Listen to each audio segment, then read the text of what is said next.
अब मेरे करियर का क्या होगा यार। जो चीज़ मैंने सोची थी अब वो कैसे पॉसिबल हो पाएगी। अगर गवर्नमेंट ने पॉलिसी कुछ साल पहले कर दी होती तो काश मैं 12th में इजीली पास नहीं हो जाता। ये सारे सवाल दिमाग में है ना, पर कोई बात नहीं, इन सब का सॉल्यूशंस हमारी ये वीडियो आप सबके सामने लेके आ रही है। नमस्कार everyone, welcome to unscripted talks with Mudit. दोस्तों, आज हम पॉडकास्ट के लिए नहीं बल्कि न्यू एजुकेशन पॉलिसी 2024 को लेके डिस्कशन करने आए हैं आपके सामने। ये one of the hot topic है जिसके बारे में बहुत सारे फैक्ट्स, बहुत सारे मिथ्स वायरल हो रखे हैं, लेकिन कहीं पे भी इसका प्रॉपर सॉल्यूशन अवेलेबल नहीं है।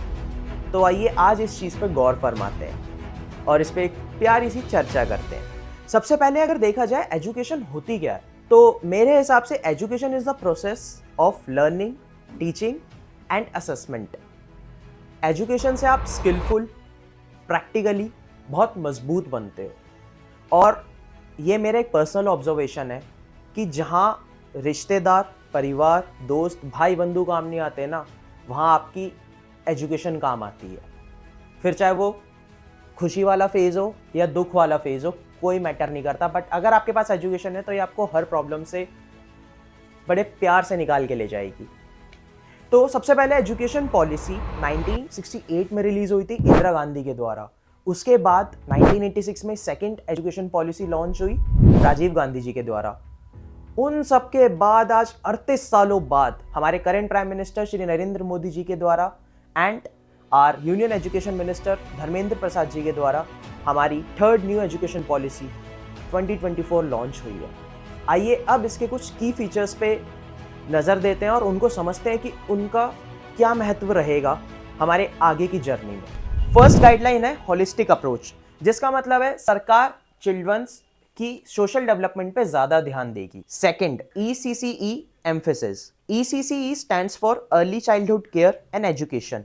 इससे बच्चों की बेसिक एजुकेशन जो कि प्राइमरी क्लासेस में सिखाई जाती है उस पर और ध्यान दिया जाएगा ताकि बच्चे अपने आने वाले फ्यूचर में बहुत ढंग से डेवलप हो। थर्ड वन, न्यू स्ट्रक्चर, जो कि सबसे ज्यादा इंपॉर्टेंट है, 5+3+3+4। ये वाला एक न्यू स्ट्रक्चर है। ये एक एक्सपेरिमेंटल बेसिस भी कह सकते हैं। और दूसरा, इससे स्किल बेस्ड परफॉर्मेंस जो होती है, किसी भी कार्य को करने की क्षमता, वो भी कम समय में और वो भी बहुत अच्छे तरीके से, वो इसके थ्रू बच्चों को सिखाया जाएगा। Fourth one, vocational push. बच्चों को ना अपने आप को प्रेजेंट करना नहीं आता, वो बहुत ज़्यादा शाई फील करते हैं, कभी कभार स्टेज फियर होता है। पेरेंट्स ने बोला रिलेटिव्स के सामने अपने आप को एक्सप्रेस करो, नहीं नहीं नहीं मुझ पे नहीं हो पाएगा, इस तरीके का शाइनेस रहती है। बट गवर्नमेंट ने इस चीज़ पर बहुत अच्छा ध्यान दिया and from first class to fifth class इस चीज़ को रखा गया कि बच्चों को ये सिखाया जाए कि उन्हें अपने आप को कैसे एक्सप्रेस करना है। Now fifth one, regional language push. अगर किसी रीजन में वहाँ की रीजनल लैंग्वेज प्रेजेंट है तो उसको ग्रेड 5 तक इस्तेमाल किया जाए। Now sixth, digital integration. देश की अधिकतर स्कूलों में ई लर्निंग को ज़्यादा महत्व दिया जाए ताकि बच्चे उसे और अच्छे तरीके से समझ पाए। एक तो होता है रट्टू तोता, ABCDEFGHIJKL। एक होता है A for apple, B for ball, C for cat, D for dog. इन दोनों में ज़मीन आसमान का डिफरेंस है। और ई लर्निंग एक ऐसा फेज है जिसके थ्रू बच्चे ज़्यादा अच्छे से समझ पाएंगे, क्योंकि विजुअलाइजेशन की बात ज़्यादा दिमाग में रुकती है as compare to written part. Now seventh, teacher training.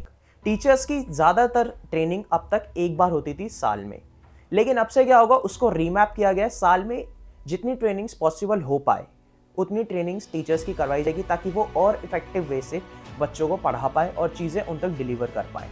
एथ पॉइंट, जिसने अधिकतर बच्चों को एक शॉक में डाल दिया या खुश कर दिया, दोनों पॉइंट है यहाँ पे। दैट इज 10th के बाद कोई भी एक पर्टिकुलर स्ट्रीम अब नहीं है। Yes, it's correct, means no science, no commerce, no arts. अब आपके पास कोई बाउंडेशन नहीं है, एक खुला बुफे है, उसमें से आपको जोन सी मील पसंद है आप वो चुन सकते हो। फॉर एग्जाम्पल, जैसे कि कोई एक A नाम का स्टूडेंट है, उसका मन किया कि उसे साइंस में से बायो पसंद है, कॉमर्स में से उसे अकाउंट्स पसंद है, आर्ट्स में से उसे हिस्ट्री पसंद है, वो इन तीनों चीज़ों को सेलेक्ट कर सकता है। उसके साथ में कॉम्प्लीमेंट्री सब्जेक्ट्स में इंग्लिश और कंप्यूटर तो है ही, मतलब ऐसे बहुत सारे सब्जेक्ट्स आप उनको चूज कर सकते हो। लेकिन जो एक बाउंडेशन वाला क्राइटेरिया था ना, वो चीज़ खत्म हो चुकी है। और पर्सनली ये पॉइंट मुझे बहुत अच्छा लगा, क्योंकि मैंने भी 10th के बाद साइंस ली थी, बट उसमें मुझे फिजिक्स पसंद नहीं थी क्योंकि वो मेरे ऊपर से जाती थी। पर कोई नहीं, सरकार ने उसका बहुत ही अच्छा सॉल्यूशन हम सबके सामने पेश करा है and I salute you for this.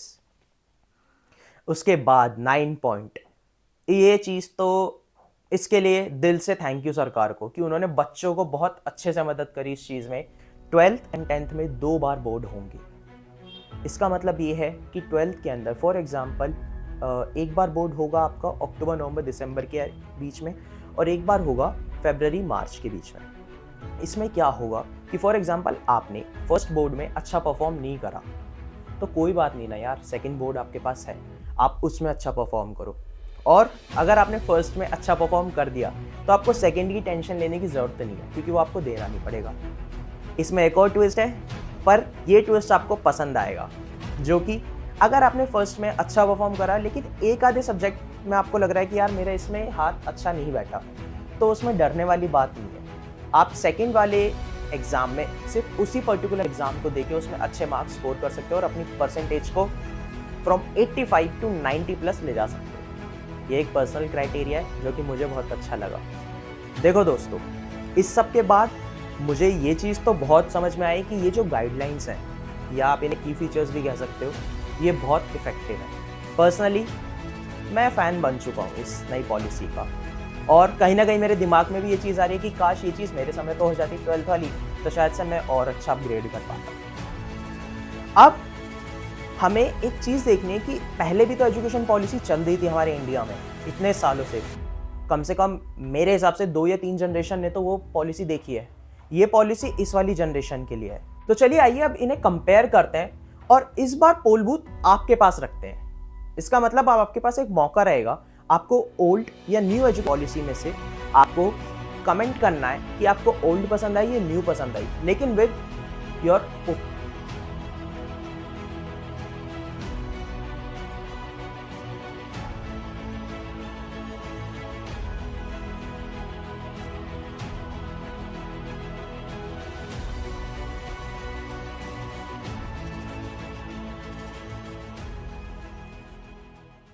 अब हम देखते हैं कि उन बच्चों को क्या जो इन चीज़ों को फेस करेगी। हमने पॉइंट्स आपके सामने रख दिए, गवर्नमेंट ने उस चीज़ को एस्टेब्लिश कर दिया, तो आइए अब उस चीज़ को देखते हैं कि वो लोग इन चीज़ों को कैसे डील करेंगे।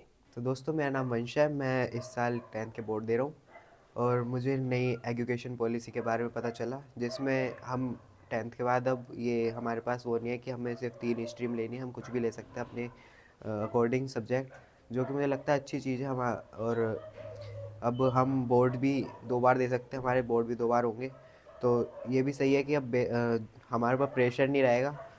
काश ये पहले हो जाती तो ज़्यादा अच्छा रहता मेरे लिए। Thank you. मेरा नाम विभोर चौधरी और मैं इस बार अपने 10th के बोर्ड दे रहा हूँ। मैंने न्यू एजुकेशन पॉलिसी के बारे में सुना और मेरी नज़र में ये बहुत अच्छी है, क्योंकि अब जैसे कि पहले के समय में सिर्फ 3 स्ट्रीम होती थी, अब और स्ट्रीमों को भी बढ़ावा मिलेगा। पहले के समय में सिर्फ इंजीनियर्स, डॉक्टर, बस यही रह जाती थी, उससे अलग कुछ नहीं जाता था। तो और फील्ड्स को भी ज़्यादा प्रायोरिटीज़ मिलेंगी, ऐसे नहीं कि बस डॉक्टर इंजीनियर बन के रह गए। और दूसरी चीज़ कि 2 बार बोर्ड होंगे, ये अच्छी है कि एक बार अगर बच्चे की थोड़ी सी ख़राब तैयारी हो पाई तो वो दूसरे में और अच्छे से दे दे, वरना एक बार में वो डिसीजन उसका वो रह जाता है कि अगर जैसे पहली बार में उसने कम लाया तो कम ही रह गए, फिर उसके बाद कुछ नहीं होता था। तो अच्छी बात है कि वो 2 बार दे के अपने आप को आगे भी इम्प्रूव कर सकता है। मैं तरुण कुमार 10th के बोर्ड दे रहा हूँ। मुझे सरकार की न्यू एजुकेशन पॉलिसी के बारे में पता चला, जिसमें कि हम 10th और 12th में 2-2 बार बोर्ड देंगे। हम जब 10th के बोर्ड्स कर लेंगे तो हमारे पास 11th में चॉइसेस होंगी कि हम साइंस के साथ कॉमर्स के सब्जेक्ट ले सकते हैं, और कॉमर्स के साथ अगर हमें साइंस सब्जेक्ट पढ़ने का मन है तो हम साइंस सब्जेक्ट्स भी ले सकते हैं एडिशनल में, जैसे फिज़िक्स और मैथ्स। तो ये मेरे को काफ़ी अच्छा लगा, क्योंकि हमारा कई बार किसी चीज़ में और इंटरेस्ट होता है। हेलो दोस्तों, मेरा नाम है आदित्य प्रकाश। मैं 9वीं कक्षा का छात्र हूँ। मैं इस समय सीबीएसई से पढ़ रहा हूँ और मैंने एनईपी के बारे में जाना। एनईपी मेरे को काफ़ी सही लगती है, क्योंकि अगले साल ही मेरे बोर्ड्स होंगे और मेरे को लगता है कि मेरे को शायद ज़्यादा मौका मिलेगा कि मैं अपनी बोर्ड्स में ज़्यादा बेहतर परफॉर्म कर सकूँ। और साथ ही साथ मुझे ये भी लगता है, आगे जाके मैं शुरुआत से ही सोचता था कि मैं आर्ट्स लूँगा, परंतु मुझे लगता था कि कहीं ये कोई गलत तो नहीं रहेगा, क्योंकि समाज की दौड़ में कहीं मैं साइंस की वजह से पीछे ना रह जाऊँ। इसीलिए अब मेरे को लगता है कि मैं साइंस भी लूँगा तो थोड़ा बेहतर रहेगा। अब मैं क्रॉस सब्जेक्ट्स भी ले सकूँगा, तो ये मेरे लिए काफ़ी बेहतर है। धन्यवाद। दोस्तों, उम्मीद करता हूँ आपको ये वीडियो बहुत पसंद आई होगी। अब तक हमने पॉडकास्ट करे थे, बट ये उन सब से थोड़ा डिफरेंट था क्योंकि ये ज़रूरी भी था कि जितनी ज़्यादा अवेयरनेस इस न्यू एजुकेशन पॉलिसी को लेके हम फैलाएं उतना ज़्यादा अच्छा होगा। तो थैंक यू एंड नमस्कार।